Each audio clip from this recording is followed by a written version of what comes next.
What's going on, guys? Welcome back to another episode of Nutrition Talks with me, Tyson the Trainer. Today, we are talking about how to remove your food focus. It is a big thing that I know people struggle with, and I want to share with you exactly how you can get over it, okay?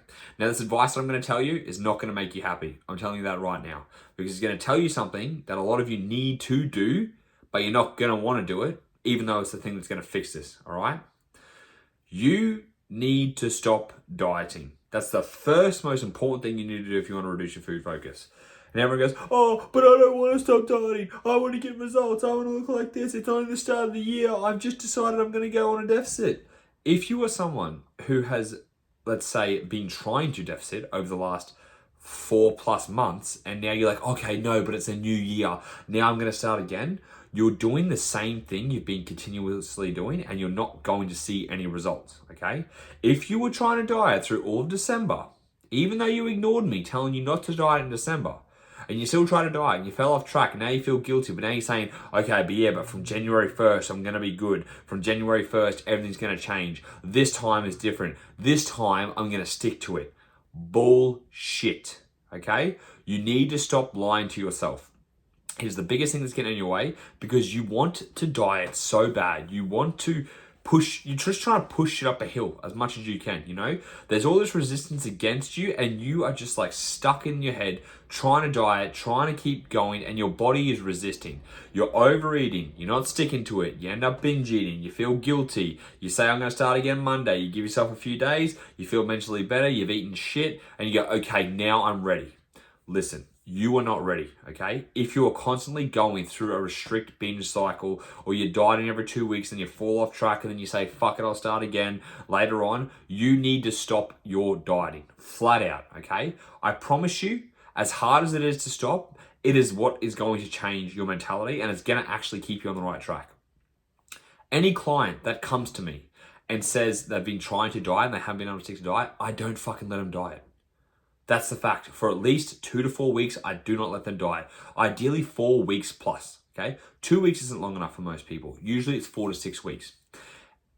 And why do I recommend this? Because the brain and the body needs time, okay? You need to be eating adequate amount of food. If you're constantly dieting, then you binge, then you restrict, your body's just not getting consistency, and it's gonna keep fighting back over time.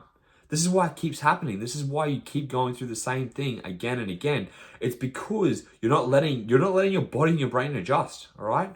You would be so surprised how easy it is for anyone who has been in a gaining phase, anyone who's been eating just whatever the fuck they want for a long period of time. When I say whatever the fuck they want, even if you're in maintenance, you know, you get that extra food freedom.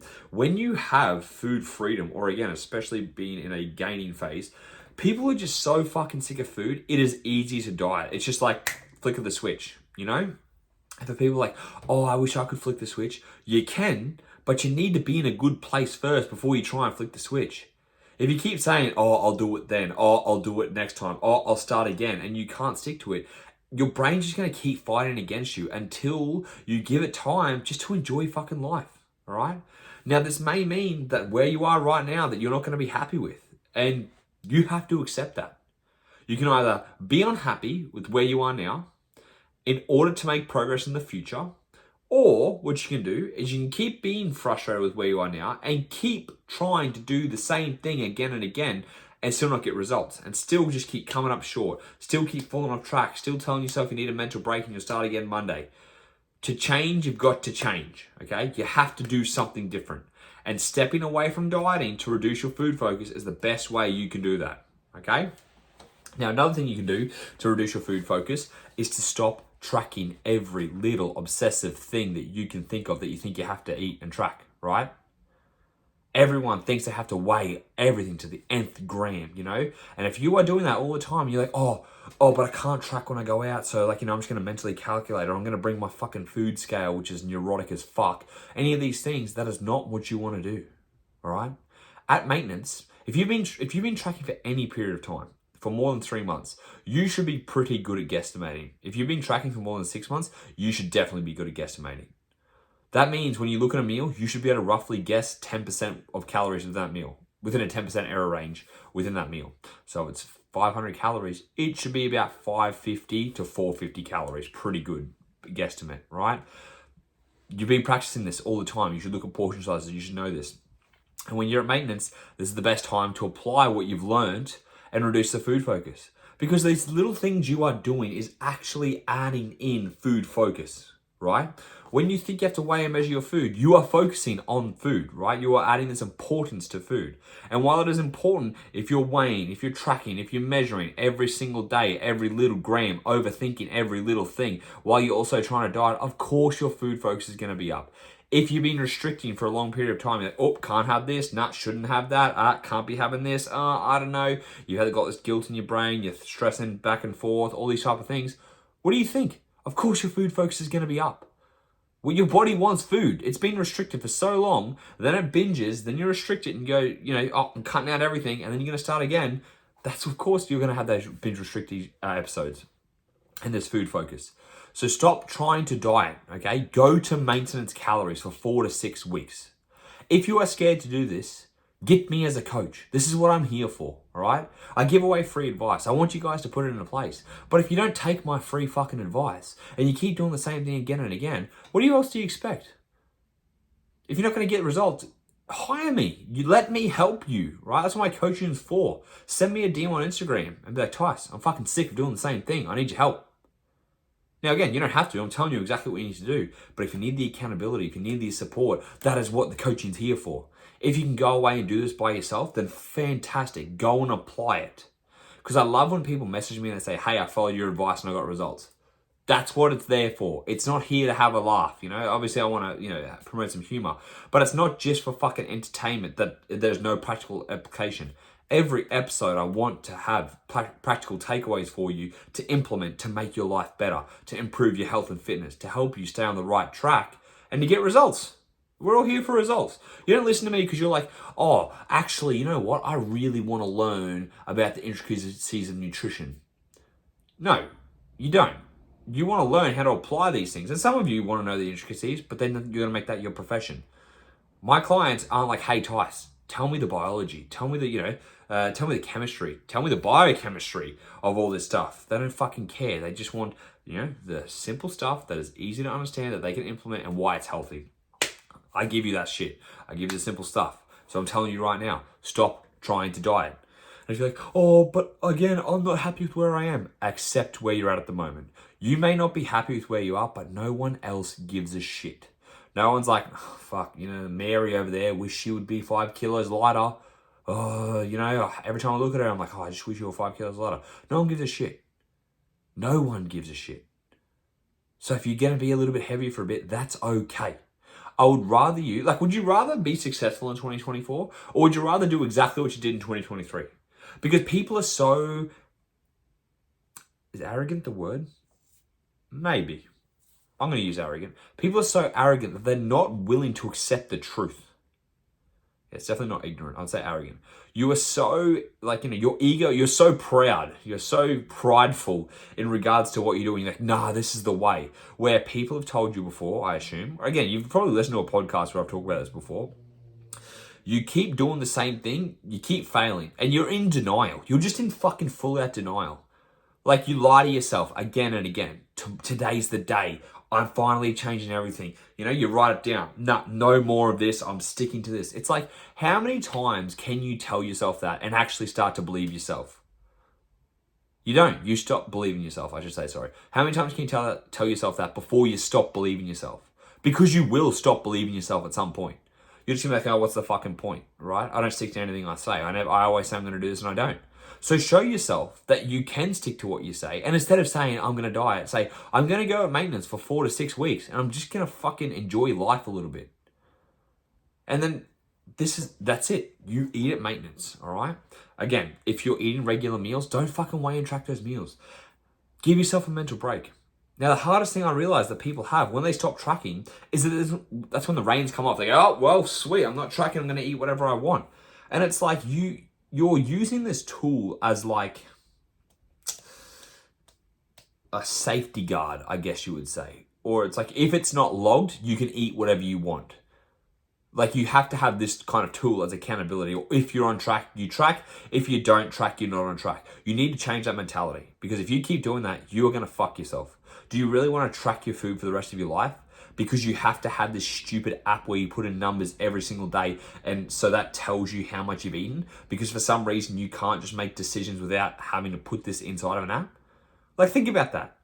The fact that every time you don't enter something on an app, you're like, oh, free reign, I get to eat whatever I want. Like, woohoo! Like, what the fuck is this? It's a piece of technology that you're letting control your life and dictate your actions. You are a human. You have somewhat free will. Implement that in regards to showing yourself you can eat well without having to be dictated by an app, whether how many calories you had or not. And people get stressed about this. They're like, oh, but I don't know how many calories I'm eating. I understand they can be hard if you don't know how many calories you're eating. But at the same time, if you've been tracking for any amount of time that's more than 6 months, you can be quite good at guesstimating. And if you're within a 10% error range, you're not going to gain body fat. You're not going to fucking gain heaps of weight, because 10%, let's go again. What's 10% of 2,000? 2,200 or 1,800, okay?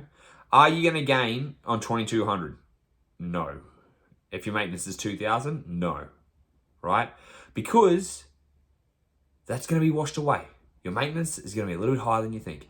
If you're 3,000 calories and then you're 3,000 over, then maybe. But guess what? Because there's a 10% error range on either side, you're probably going to average out 3,000 calories, which means you're going to be able to maintain your weight.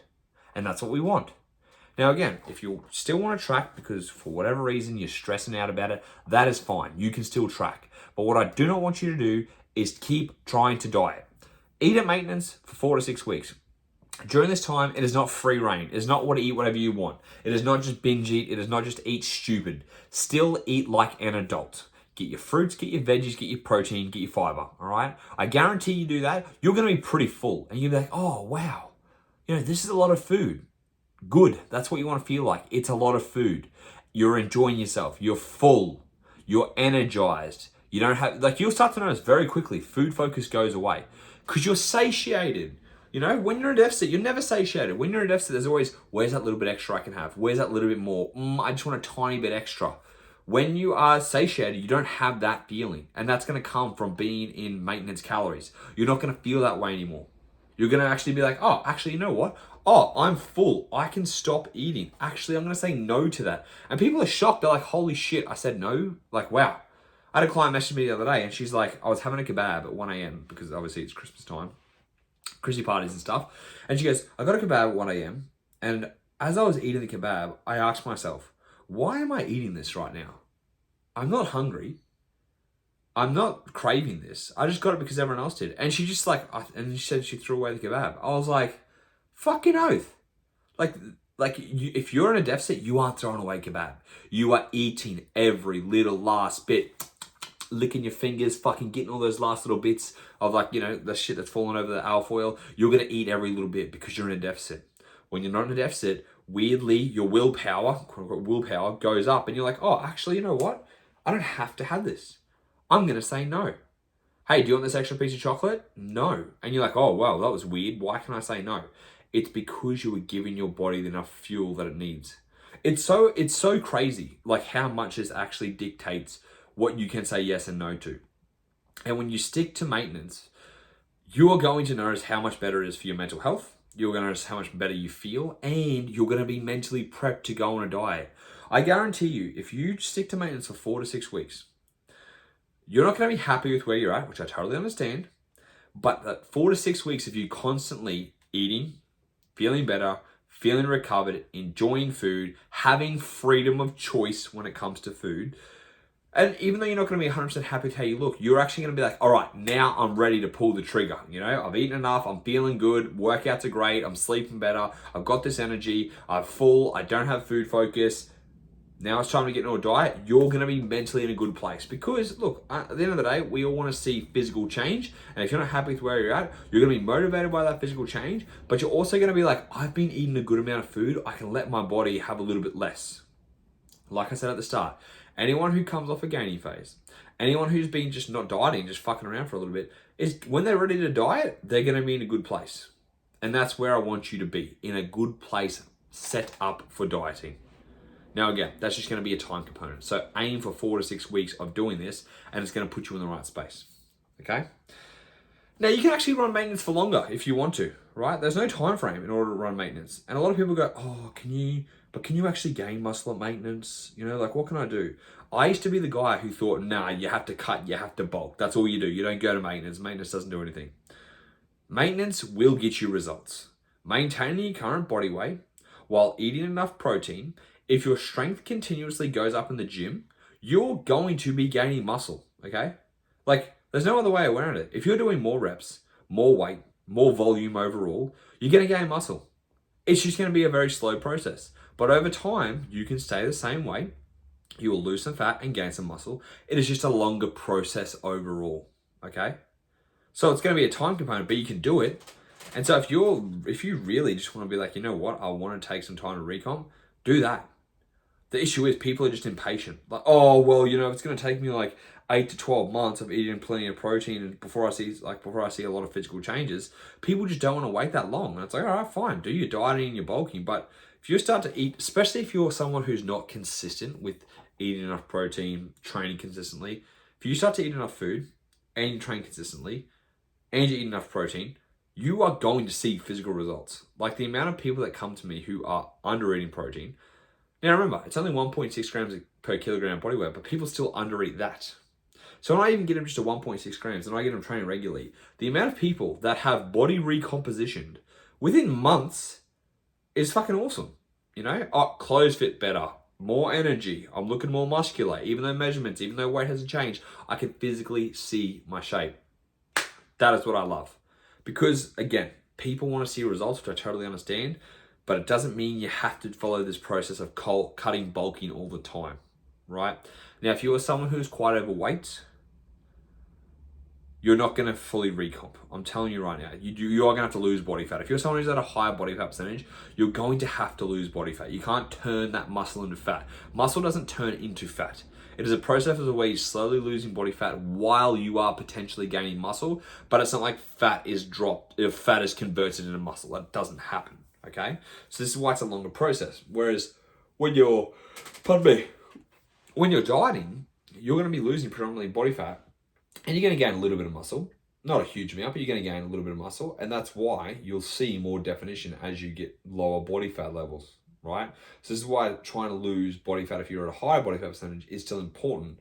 But again, if you're someone who's been at a higher body fat percentage and you're continuously trying to diet back and forth, then what you need to do is still give yourself that same mental diet break. What I also realized that a lot of people struggle with this is because you eat such little food. Like if you're eating such little food, when I have people who are over 100 kilos and they're eating under 2,000 calories a day, I'm like, what the fuck are you doing? You're over 100 kilos and you think that you need to eat under 2,000 calories a day. Considering that there are people who are 45 to 50 kilos, so I would say less than, what would that be? Sorry, like a 0.4 to 0.5 of you, right? So what's that? What's 0.4? I don't know, whatever that is. But half, you know, let's say a third to a half of your weight, you know, if someone's 50 kilos and you're 120 kilos, that's like, you know, 1.5 the size of you, whatever that is. Can't do mental math. But that's a huge difference. And those people are dieting on like 2,000 to 1,800 calories. And you're telling me that you as a 100 kilo plus person need to eat less food? Absolutely fucking not. And that's probably one of the reasons you also can't see progress is because you're restricting on such low calories. And this is why you also need to use maintenance, okay? Now, again, this is why I have the maintenance calorie calculator. I show you exactly what you need to do in order to eat to maintain your weight. And every time people do it, they go, oh no, that's going to make me gain weight. As if I haven't fucking done this for the last 10 years. As if I haven't studied to get my graduate diploma in sports nutrition. People talk to me and tell me, nah, that's not going to work for me. Well, sorry, but this is my profession. It would be like a financial advisor saying, hey, you probably shouldn't spend all your money doing this. And I'm like, actually, you know what? I'm not going to take that advice. Thank you very much. I'm going to do my own financial work. The financial advisor would be like, okay, well then why are you coming to see me for asking my advice if you're not going to fucking take my advice? Not like I have expertise with money, you know? The same thing. Not like I have expertise with nutrition. Not like I coach people. But people still feel the inclination to be like, actually, you know what? Nah, that's not me. Like, I think it's wrong. You know, I'm going to gain body fat. And I'm like, okay, well, what? My job would be pretty fucking pointless if I was just making people gain body fat. So use the calorie calculator to figure out how many calories you need to eat. Commit to doing 4 to 6 weeks of maintenance. And you're going to see a huge difference. I promise you that right now. Okay? And again, if you need the support, send me a DM on Instagram at tysonthetrainerr with 2 R's, and you can get my coaching. And I'll help you literally do that and put you in a better position to set you up for successful dieting. Cool? That is the end of the podcast. If you guys appreciated it, if you guys enjoyed it, make sure you give it a share and give me a tag. And until next time, my friends, I'll speak to you then.